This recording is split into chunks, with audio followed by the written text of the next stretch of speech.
भाईजान हर बंदा फेम का भूखा है और पैसों का भूखा है। यहाँ पे भी यही स्टोरी है, फेम चाहिए और पैसे चाहिए। इस बीबी को व्यूज आना बंद हो गए, लाइव पे बैठना बंद हो गई कि मेरे तो व्यूज नहीं आते, अर्निंग नहीं होती। इसने कहा शॉर्टकट खेलो, कह दो जनाब इसने मेरे साथ ज्यादती की है। इसके साथ तो निकाह हो जाएगा। जिनके साथ पीछे ताल्लुक थे, जिनके हमारे पास प्रूफ है, जिनके साथ क्या क्या होता रहा है, किस किस जगह पे होता रहा है, ईच एंड एवरी सारे सबूत मौजूद है। उनका फिर क्या करना है? उनके साथ भी फिर निकाह ही करना है। अगर तो सलमान क्लियर हो जाता है, इंशाल्लाह होगा भी, ठीक है वो इंशाल्लाह। हो जाता है तो एंटी रेप एक्ट के तहत इस बीबी को तो ना जाना। कि रजब का नाम एफआईआर में डाला ही इसलिए है कि जनाब वरना तो हाइप क्रिएट नहीं थी होनी, वरना आपने आगे इंटरव्यू लेना था।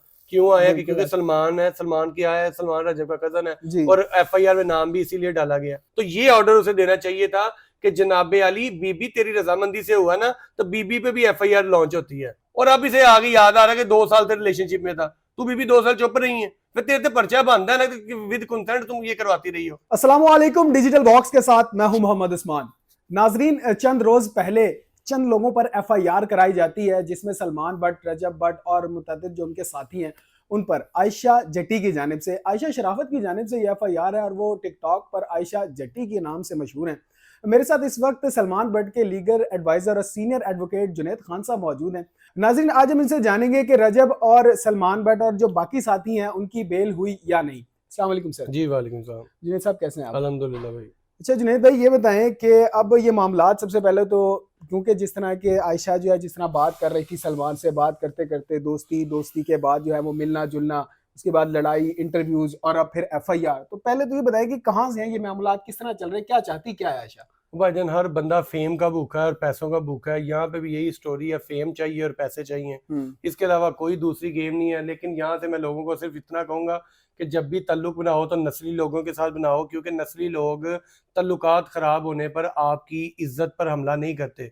इसी जगह पे भी यही हाल है। सलमान ने अगर अच्छा ताल्लुक बनाया था, हर बंदे के अच्छे ताल्लुकात होते हैं, दोस्ती यारी फीमेल मेल के साथ होती है। उसका मकसद ये नहीं होता कि आपके बैड जो है वो आपके मामला, बड़े अच्छे ताल्लुकात है। लेकिन जब इसके कैरेक्टर का पता चला तो वो पीछे हटा है।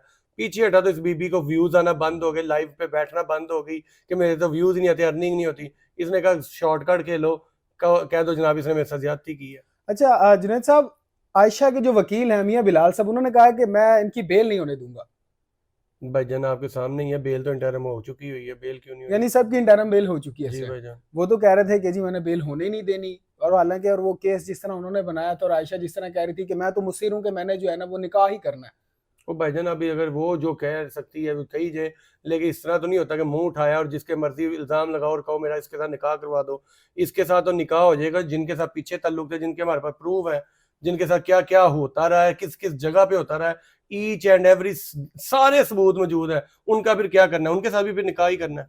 ये तो फिर अब वो आयशा ही बता सकती है कि तो मैंने ये भी क्या पूछ करना है। लेना कि जिनके साथ बाकी ताल्लुकात थे वो क्या सच्चे ताल्लुकात नहीं थे, क्या वो टाइम पास थे? उनका क्या, उन्हें किस खाने में डालना है? जुनैद साहब ये बताएं कि एक रेपिस्ट औरत जो कह रही है कि मेरे साथ रेप हुआ है, वो इस तरह से मीडिया पे आके बयान दे सकती है? और भाईजान जो इज्जतदार होती है वो बेचारी तो किसी को बताने में भी शर्म फील कर रही होती है। और ये ऐसी बीवी है, औरत है कि वो कहती है जनाब मैंने सारी स्टोरी अपने यूट्यूब चैनल बनाया, वहां पे डाल दी है, वहां पे जाके देख लो, यानी कि व्यूज बना लो, यानी कि फेम चाह रही है। भाईजान फेम की है, वरना 50 जो पिछले ताल्लुकात थे उनके साथ नहीं होता था ये सारा कुछ। वो तो कहती है कि मुझे फेम नहीं चाहिए, मुझे पैसा नहीं चाहिए, मैं तो बस निकाह करना चाहती हूँ। तो बेटा नहीं तेन कुछ चाहिए फिर अल्लाह अल्लाह करया कर, नमाज पढ़िया कर, अल्लाह को सबर शुक्र करया कर। सलमान से आपकी बात हुई भाई सलमान से रोजाना बात होती, छोटे तो भाई क्या कहना है सलमान का, उनके घर वालों का? कुछ भी नहीं, वो कहते कोई बात नहीं। फिर अगर इस लड़की को समझाया, बहुत ज्यादा समझाया, नहीं बात आती तो कोई नहीं, अदालत में बात है, इंशाल्लाह अल्लाह ताला हक सच की फतह हो जाएगी। जुनैद साहब, मेडिकल तो होगा ही जिस तरह के कानून है। अगर मेडिकल में साबित हो जाता है अगर सलमान गलत है या साबित होता है आयशा गलत है, तो फिर दोनों का फ्यूचर कैसे होगा? नहीं देखिए, अगर तो सलमान क्लियर हो जाता है, इंशाल्लाह होगा भी, ठीक है वो इंशाल्लाह। हो जाता है तो एंटी रेप एक्ट के तहत इस बीबी को तो ना जाना। ठीक क्योंकि है। आप किसी के ऊपर झूठे इल्जाम लगाते हो, रेप के इल्जाम लगाते हो, बड़ी तो सख्त जी जी जी, तो भाईजान इस बीबी पे पर्चा होगा।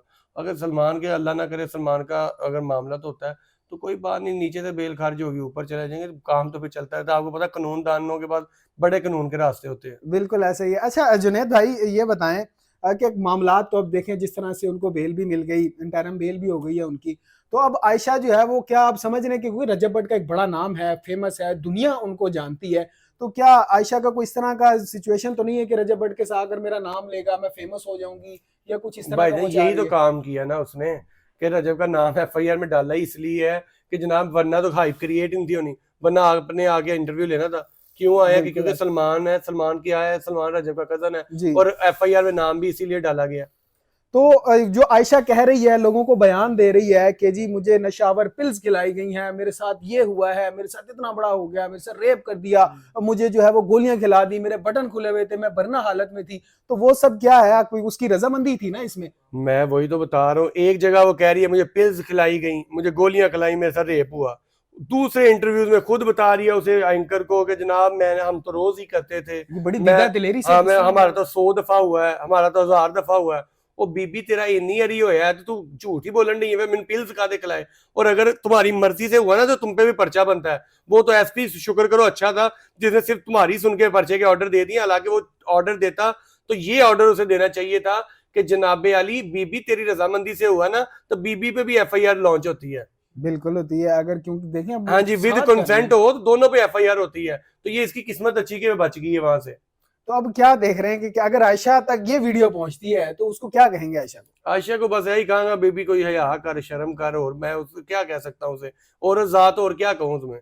अच्छा, वो एक और चीज भी थी जो एफआईआर में लिखी हुई थी, वो कहती है कि इन्होंने मुझे कमरे में बंद करके मुझे धमकाया है, मेरा मोबाइल रीसेट किया है मुझे और मेरी बहन को, ठीक है, हम गए हैं उसको मना करने के लिए। तो इस बारे में क्या अच्छा कहते ये हैं? मुझे ये बताएं कि अगर ये इस तरह हुआ तो क्या इसने कोई एप्लीकेशन दी?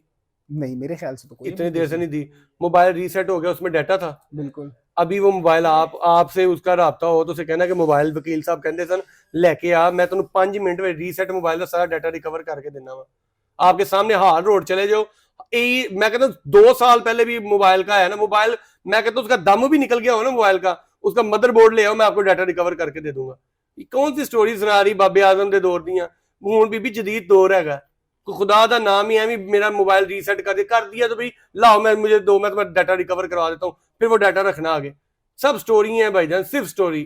तो जुनैद भाई, तकरीबन जिस तरह आयशा का कहना है उसके बकौल के 2 साल से हमारा रिलेशन है, तो 2 साल बाद जाके इसको ख्याल आया कि जी मेरे साथ जाती हो रही है। भाईजान 2 साल तो रजब को फेमस हुए नहीं हुए, स्ट्रगल कर रहा था ना। साल हुआ होगा रजब भट्ट हुआ, चले साल हमने तो साल अगर रजब भट्ट को हुआ तो सलमान को तो इतनी देर, सलमान को कौन जानता था? रजब की वजह से जानते थे ना। तो सलमान बेचारे को किसने पता लगना था? और ये बीबी खुद इंस्टाग्राम पे उसे इतने अरसे से मैसेज करी जा रही थी, मेरे से बात करें, दोस्ती करनी, ये करें वो करें वो करें, लगी होती थी।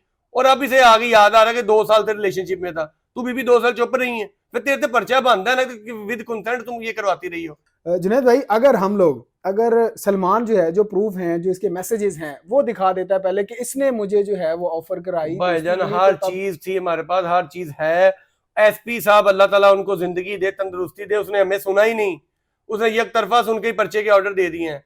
हमें बुलाया, हमारी तो बात ही नहीं उसने सुनी, हमसे तो मुलाकात ही एसपी साहब की नहीं हुई। हालांकि दोनों पार्टीज को सुन के एफआईआर होती है, लेकिन यहाँ पे क्या होता है, औरत कार्ड खेला जाता है, औरत 2 आंसू टपकाती है, कहते यही सच्ची है भाईजान, ये यहाँ पे हुआ है।